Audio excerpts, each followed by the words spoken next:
بسم اللہ الرحمن الرحیم۔ مول چینل کے ناظرین السلام علیکم۔ پہچان کتاب سے آج جو آپ کے لیے چیپٹر منتخب کیا ہے اس کو ڈسکس کرنے سے پہلے یہ تصویر آپ دیکھ لیں۔ یہ اور بھی بہت ساری تصاویر ہیں، بڑی کلرڈ تصاویر بھی ہیں۔ آپ جب جائیں گے گوگل میں یا کہیں سے تو آپ کو مل جائیں گی۔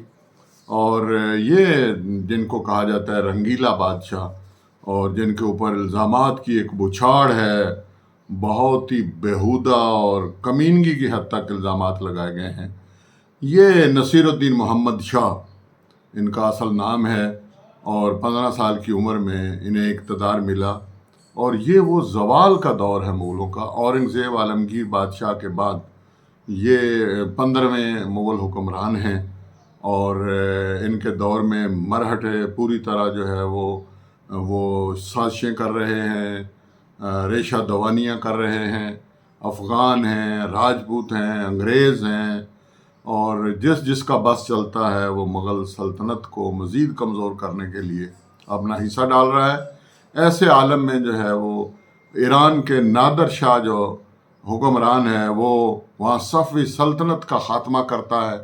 اس کے بعد ہمسائے میں جو ترکی ہے وہاں خلافت عثمانیہ ہے، خلیفہ عثمانی خلیفہ جو ہیں ان کو شکست دیتا ہے، اس کو رون ڈالتا ہے۔ اس کے بعد جو ہے وہ جلال آباد کو تہس نہس کرتا ہے، پھر جو ہے وہ کابل کو تہس نہس کرتا ہے، اور وہاں سے ہوتا ہوا لاہور کو صفحہ ہستی سے ایک دفعہ مٹا دیتا ہے۔ تاریخ میں لکھا ہے کہ تمام بڑی بڑی عمارتوں کو زمین دوز کر دیتا ہے، وہاں سے ہوتا ہوا دہلی کی طرف بڑھتا ہے، اور دہلی کے اوپر جو ہے وہ قبضہ ہوتا ہے، لڑائی ہوتی ہے۔ اور آپ سب تاریخ سے واقف ہیں کہ نادر شاہ کس چاپلوسی کے ساتھ جو ہے وہ کوہ نور ہیرا بھی لیتا ہے، اور کس طرح جو ہے وہ قتل عام کیا جاتا ہے وہاں پر، اور کس طرح دہلی کی لوٹ مار کی جاتی ہے کہ کوئی انسان تو مسلمان ہونا تو دور کی بات، انسان بھی ایسی درندگی کا تصور نہیں کر سکتا جو نادر شاہ بپا کرتا ہے۔ لیکن ایسے عالم میں جو محمد شاہ ہیں، جو مغل بادشاہ ہیں، دیکھیے جب کرنال کی جنگ ہو رہی ہے تو وہ روزہ رکھتے ہیں، جب شکست ہو جاتی ہے تو انہیں کہا جاتا ہے کہ نادر شاہ سے مذاکرات نہیں کرنے، ملاقات نہیں کرنی، لیکن نادر شاہ کی فوجیں جو ہیں وہ دہلی کے ارد گرد جو شہر ہے اس کے ارد گرد قتل عام کیے جا رہی ہیں۔ تو انسانی قتل کو روکنے کے لیے نہ چاہتے ہوئے بھی محمد شاہ جو ہیں وہ نادر شاہ سے ملاقات کرتے ہیں، اور اس کے بعد آپ کو پھر علم ہے کہ کس طرح جو ہے وہ مغل بادشاہ کو کس طرح رسوا کیا جاتا ہے، اور اس کی فوج کو کس طرح رسوا کیا جاتا ہے۔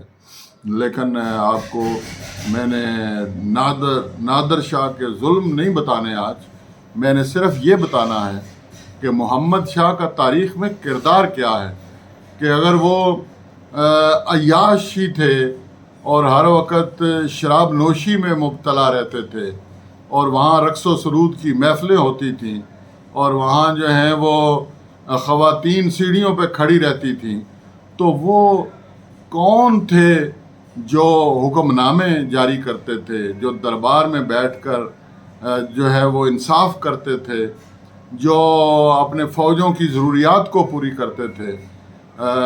کیا وہ بادشاہ کے احکامات نہیں تھے؟ کیا بادشاہ دربار نہیں لگاتا تھا؟ کیا بادشاہ فوجوں کا معائنہ نہیں کرتا تھا؟ کیا وہ کئی روز تک جو ہے وہ میدان جنگ میں خود وہاں پر موجود نہیں ہوتے تھے؟ اور اگر جو مغل بادشاہ ہے اگر وہ اتنا ہی پرتعیش اور عیش پرست انسان تھا تو پھر اس نے حکم دیا کہ قرآن پاک کا آسان فارسی اور اردو میں ترجمہ کیا جائے، اور اس کے دور میں شعر و شاعری اور ادب اور آرٹ جو ہے وہ انتہا کو پہنچا، اور جو ایک لحاظ سے مغل سلطنت کی جو ساکھ تھی اس کو اس نے بحال کیا اور 28 برس تک حکمرانی کی.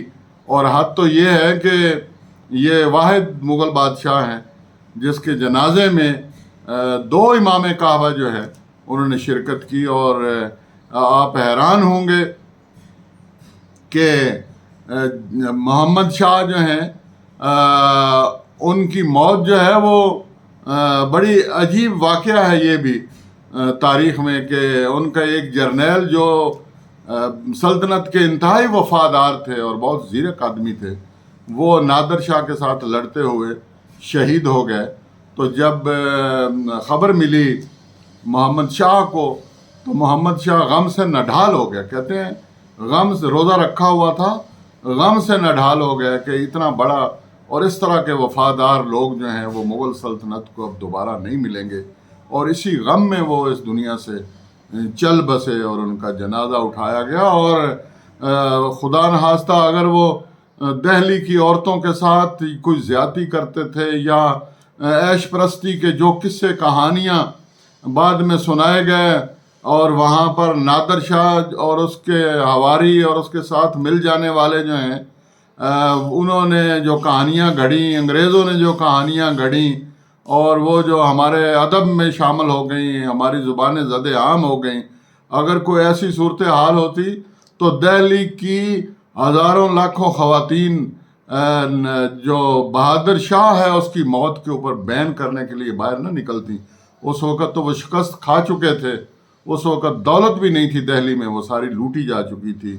مغل فوج بھی نہیں تھی جس کا کوئی خوف تھا، اور بادشاہ خود جو ہے وہ وفات پا چکے تھے، اور پیچھے طوائف الملوکی کا عالم تھا، اور کچھ پتہ نہیں تھا کہ دہلی کا کیا بنے گا اور مغل سلطنت کا کیا بنے گا. اس کے باوجود جو ہے وہ وہاں کی مائیں روئیں، بہنیں روئیں. تو میں یہ کہنا چاہتا ہوں کہ جب کوئی شکست کھا جاتا ہے تو اس کے بعد اس کے اوپر الزامات اور بہتان لگ جاتے ہیں. اور یہ تو ایک عجیب ستم ظریفی ہے کہ مغل تاریخ کے حوالے سے جس قدر ظلم کیا ہے مورخین نے، اتنا تو کسی تاریخ کے ساتھ، بادشاہوں کی تاریخ کے ساتھ ایسا کبھی نہیں ہوا. بہرحال یہ آج کی اس محفل میں صرف یہ بتانا تھا کہ محمد شاہ رنگیلا، وہ رنگیلا ان کا قلمی نام تھا. ان کے کام ایسے نہیں تھے جو ہم سمجھتے ہیں کہ شاید، اور رنگیلا ہم لوگوں کو کہہ دیتے ہیں، اور آج بھی ہم جو ہے وہ اس کو استعارے کے طور پہ استعمال کرتے ہیں. خدا را جو حقیقت، میں یہ نہیں کہہ رہا کہ وہ فرشتہ سیرت تھے، میں نہیں کہہ رہا کہ محمد شاہ جو ہیں ان کے اندر کوئی خامی نہیں تھی، وہ بھی بشری کمزوریوں موجود تھیں، وہ ہر کسی میں ہوتی ہیں. وہ خلفاء راشدین کو چھوڑ کر اس کے بعد جتنے عثمانی خلیفہ آئے، عباسی خلیفہ آئے، جو ایران کے آئے، جو عجم کے آئے، عرب کے آئے، میں معافی چاہتا ہوں، سب میں بشری کمزوریاں بدرجہ اتم موجود تھیں. تاریخ کے پیٹ بھرا ہوا ہے ان سارے واقعات سے، دماغ سنسنا رہا ہے ان واقعات سے. لیکن سارا نزلہ جو گرتا ہے وہ آ کر مغل بادشاہوں پہ گرتا ہے. جو بہادر شاہ، جو محمد شاہ ہیں تاریخ میں، ان کے اسلام کے لیے، ان کے ادب کے لیے، ان کے فنون لطیفہ کے لیے کارنامے یاد رکھیں قابل ہیں. ان کی وہ خدمات سامنے لائی جانی چاہیے جنہوں نے انسانیت کے لیے بہتری پیدا کی، نہ کہ محض چند ایک واقعات کو، فرضی کہانیوں کو، من گھڑت افسانوں کو سامنے رکھ کر آپ ان کی تاریخ کی تحقیق کریں، ان کی زندگی کے اوپر تبصرے کریں. بادشاہ کو بطور بادشاہ کے سامنے رکھنا چاہیے، نہ کہ اسے اپنے فرضی معیارات کے اوپر پرکھنا چاہیے. تو محمد شاہ، نصیر الدین محمد شاہ جو ہیں وہ مغل تاریخ کا ایک بہت اہم باب ہیں، اور ان کی خدمات ہمیشہ یاد رکھی جائیں گی. اللہ حافظ.